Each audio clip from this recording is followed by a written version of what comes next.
तो अब हम शुरू करते हैं तंत्रसार का चौथा भाग, उसका दूसरा खंड। इसमें परावाक वर्ण विमर्श के बारे में बताया गया है। मतलब ज़्यादातर इसमें जो भी हमारे वर्ण होते हैं उनके बारे में विस्तार से बताया गया है कि कौन सा वर्ण किसको रिप्रेजेंट करता है। पिछले भाग के में हमने तीसरे अहनिक का पूर्वार्ध देखा था, जिसमें संभव उपाय का स्वरूप और प्रतिबिंबवाद के बारे में चर्चा हुई थी। वहाँ यह सिद्ध हुआ कि समस्त विश्व चैतन्य रूपी स्वतंत्र दर्पण में प्रतिबिंब की तरह भासता है और इस प्रतिबिंब का कोई बाहरी बिंब नहीं है। परमेश्वर की स्वतंत्र शक्ति ही इसे भासती है। वहीं अंत में एक सूत्र छोड़ा गया था, चैतन्य जड़ दर्पण नहीं है, वह अपनी झलकों का विमर्श करता है, उसके भीतर ही भीतर जानता और कहता है। अभिनव गुप्त अब इस सूत्र को पकड़कर तीसरे अहनिक के उत्तरार्ध में प्रवेश करते हैं और वहाँ जो विवेचन खुलता है वह इस पूरे शास्त्र का सबसे गहरा और सबसे सुंदर विवेचनों में से एक है।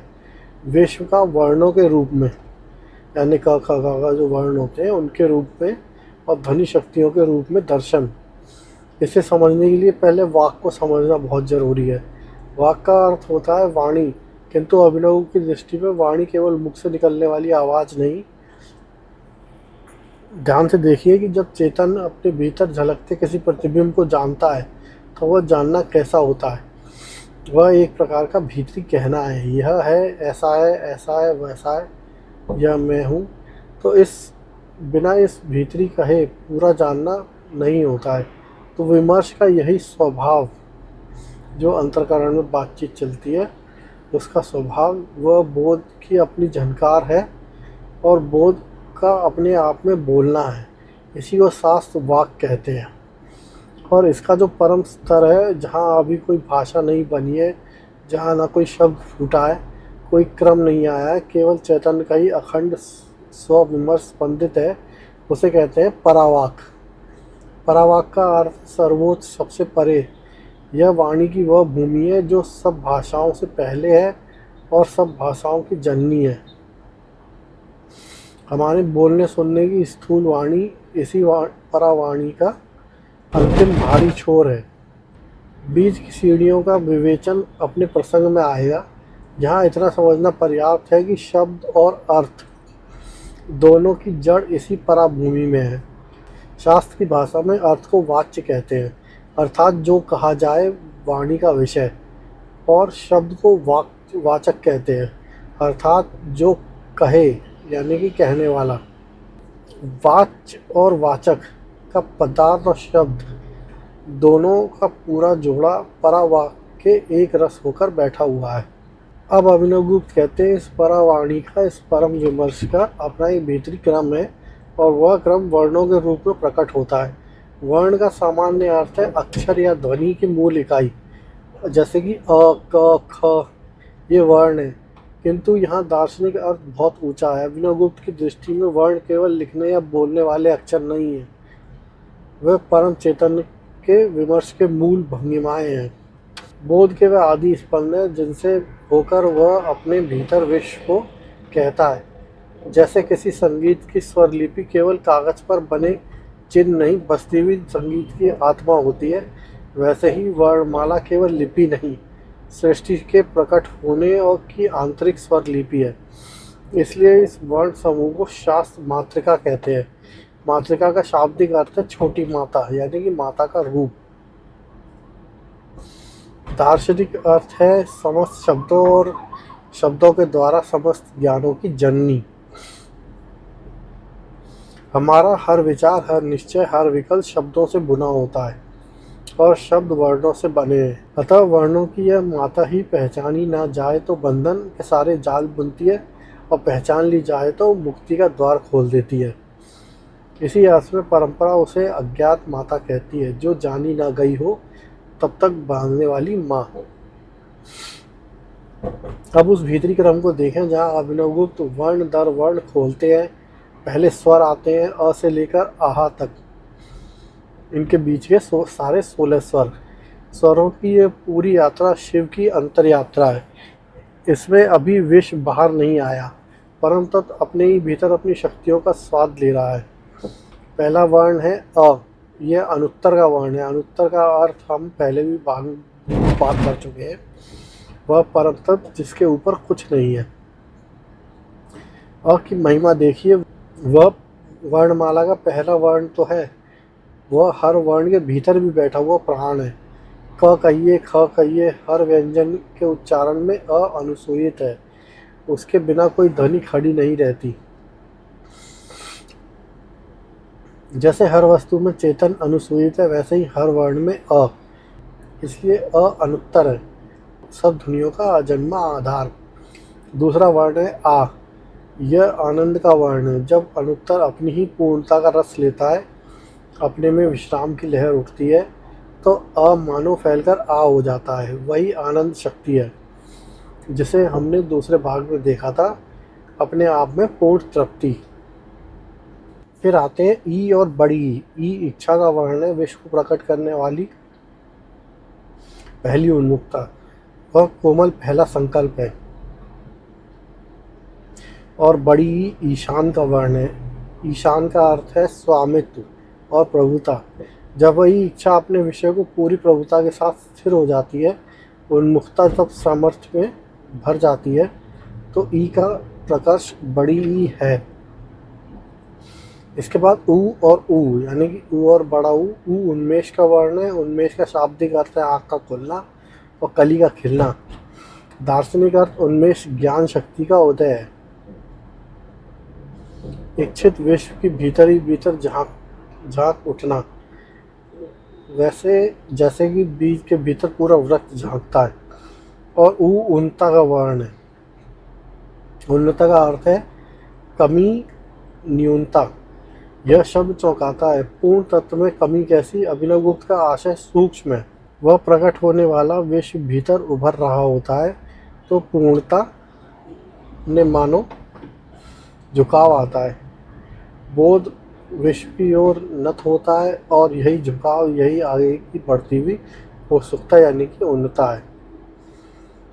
वह भेद की ओर पहला कदम है। अभी भेद हुआ नहीं है, पर उसकी आहट आ गई है। इसके बाद चार वर्ण आते हैं जिनका विवेचन अभिनवगुप्त बहुत रोचक ढंग से करते हैं। त्र और त्रय, ल और लय। इसका रहस्य यह है, इच्छा शक्ति जब भीतर उभरते विश्व के तेज अंश का स्पर्श करती है, तो त्र और त्रय का विभाष होता है, और जब स्थिरता अंश का स्पर्श करती है, तो ल और लय का होता है। तेज का संबंध र ध्वनि से है और स्थिरता का ल ध्वनि से है, इसलिए इन स्वरों में र और ल की हल्की झलक सुनाई देती है। किंतु यह केवल स्पर्श है, प्रसव नहीं। इच्छा यहाँ से विश्व को छूकर बाहर की ओर नहीं बढ़ती, अपने ही भीतर लौटती रहती है। इसलिए ये चार वर्ण किसी आगे की सृष्टि को जन्म नहीं देते। परंपरा इन्हें षड वर्ण कहती है। षंड यानी कि नपुंसक, जो संतति उत्पन्न न करे। और इन्हीं को अमृत वर्ण भी कहा जाता है, क्योंकि ये बाहर की ओर ढलते नहीं, अपने ही रस में अमृत में विश्राम करते हैं। साधना की दृष्टि में यह संकेत गहरा है। बोध की वह अवस्था भी होती है जहाँ विश्व का स्पर्श तो है, परंतु बहिर्मुखता नहीं है। अब संधि स्वरों की बारी आती है। ए बड़ा ए, ओ बड़ा ओ। संधि का अर्थ है जोड़ या मेल। ये चार स्वर शक्तियों को परस्पर मिलने से जन्मते हैं। अब अनुत्तर का यह आनंद अ या आ, इच्छा यानी कि ई और ई से मिलता है, तो एक विमर्श प्रकट होता है, और उसमें फिर अनुत्तर का योग होने पर ए। जब अनुत्तर या आनंद उन्मेष ऊ और बड़ा ऊ से मिलता है, तो औ, और फिर अनुत्तर के योग से औ। यह केवल व्याकरण की संधि नहीं है, यह शक्तियों का गर्भ मिलन है। यहाँ इच्छा और ज्ञान की भूमियाँ परम तत्व से बार बार आलिंगित होकर क्रिया की ओर परिपक्व होती हैं। इस श्रृंखला में औ का स्थान विशेष है। वहाँ इच्छा, ज्ञान, क्रिया, तीनों शक्तियाँ और पूरे उभार पर एक साथ चमक उठती हैं। इसलिए परंपरा औ को त्रिशूल कहती है, तीन नोक वाला शूल, जो तीन शक्तियों के एकत्र पूर्णता का प्रतीक है। क्रिया शक्ति यहाँ अपनी पराकाष्ठा पर है, विश्व प्रकट होने के लिए बिल्कुल तैयार है। और तब आते हैं सर यात्रा के अंतिम दो प्रवाह, और अंग। अंग को बिंदु कहते हैं और बिंदु का अर्थ है बूंद, अविभाज्य नन्हा केंद्र। इतनी सारी शक्तियों के विकास के बाद यह क्या है? यह विमर्श है जिसके प्रकट होने से तैयार पूरा विश्व एक अखंड बोध बिंदु के रूप में सिमट आता है। सब कुछ मात्र प्रकाश है, इस अविभागी जानकारी का केंद्रीकरण। जैसे बोलने के ठीक पहले पूरा वाक्य मन में अभिव्यक्त क्षण में उपस्थित होता है, वैसे ही सृष्टि से पहले पूरा विश्व बिंदु में उपस्थित होता है। और फिर जिसे विसर्ग कहते हैं। विसर्ग का अर्थ पहले भाग में हमारे साथ चला था कि छोड़ना, यानी कि बाहर प्रकट करना। लिपि में भी विसर्ग दो बिंदुओं में लिखा जाता है, मानो वह एक बिंदु दो हो गया हो। शिव और शक्ति का युगल, भीतरी और बाहर का युगल। अ से आरंभ हुई यात्रा का वह द्वार जहां अब विश्व बाहर की ओर उच्छलित होगा। विसर्ग परम तत्व की वह उमंग है जिससे वह अपने भीतर धारणाएं किए विश्व को बाहर की ओर उड़ेलता है। और फिर भी जैसे ही प्रतिबिंब विवेचन में देखा जा चुका है कि बाहर वस्तुतः भीतर का ही विलास है। यहाँ तक 16 स्वर पूरे हुए और अभिनवगुप्त इन्हें बीज कहते हैं, अर्थात वह जिनमें आने वाली पूरी सृष्टि सूक्ष्म रूप से बंद है। स्वर बीज, स्वर जो है वो बीज है और व्यंजन योनि कहलाते हैं। योनि अर्थात गर्भ, प्रसव भूमि, जिसमें बीज पड़कर मूर्त रूप को धारण करते हैं। जैसे बिना स्वर के व्यंजन के उच्चारण संभव नहीं है, वैसे ही बिना शिव शक्ति के तत्वों के सत्ता संभव नहीं है। वर्णमाला की यह सीधी सी बात यहाँ पूरे विश्व विज्ञान का रूप ले लेती है। व्यंजनों में 5 वर्ग हैं, क वर्ग, च वर्ग, ट वर्ग, त वर्ग और प वर्ग। प्रत्येक 5 वर्ण में कुल 5 और वर्ण हैं, यानी कि टोटल 25। यह 25 व्यंजन पृथ्वी को पुरुष के उन 25 तत्वों का विमर्श है जो जगत की स्थूल सूक्ष्म रचना बनते हैं। पृथ्वी, जल, अग्नि, वायु, आकाश से लेकर इंद्रियों, मन, बुद्धि होते हुए पुरुष तक। तत्व शब्द का अर्थ यहाँ समझ लें। तत्व का अर्थ है वह मूल सीढ़ी जिस पर सत्ता का विस्तार टिका है।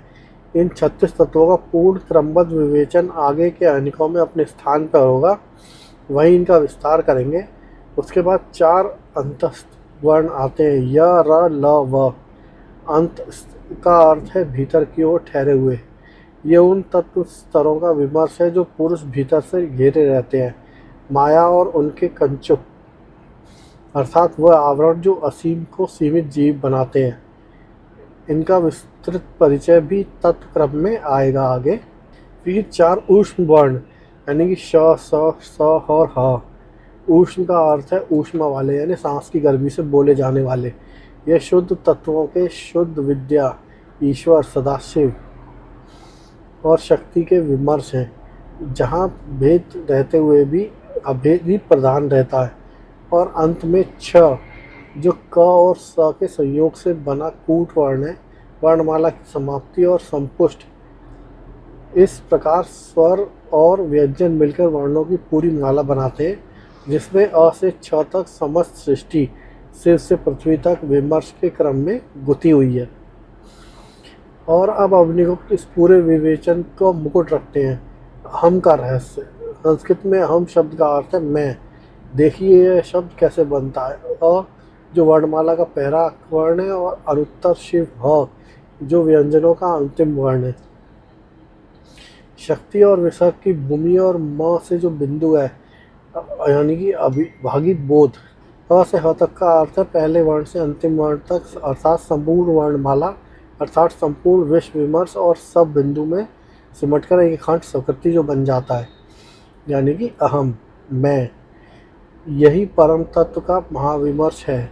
शिव से पृथ्वी तक फैला समस्त विश्व जिस एक झंकार में समाकर विश्राम पाता है, वह है मैं। हमारा साधारण मैं शरीर की सीमा में बनकर अहंकार यह पूर्ण अहम से उल्टा है, इसमें कुछ भी बाहर नहीं छूटता, इसलिए इसे पूर्ण अहमता भी कहते हैं, यानी कि पूर्ण मैंपन। यह ध्यान रहे कि यह विमर्श का स्वाभाविक स्पंद है, जपने की कोई विधि नहीं। इसी प्रसंग में अभिनवगुप्त यह भी संकेत करते हैं कि वर्णों का यह क्रम एक और रूप में प्रसिद्ध है, जिसे मालिनी कहते हैं, जहाँ स्वर और व्यंजन, बीज और योनि आपस में घुसे जाते हैं। न से आरंभ होकर फ पर पूर्ण होने वाले यह मिश्रित क्रम त्रिक की उपासना में विशेष आदर पाता है। उसका प्रयोग पक्ष अपने प्रसंग में आएगा आगे। तो अंत में यह देखें कि यह पूरा वर्ण विवेचन सांभव उपाय कैसे है। स्मरण कीजिए, सांभव भूमि में न जप है, न ध्यान है, न विचार है, न श्रृंखला है।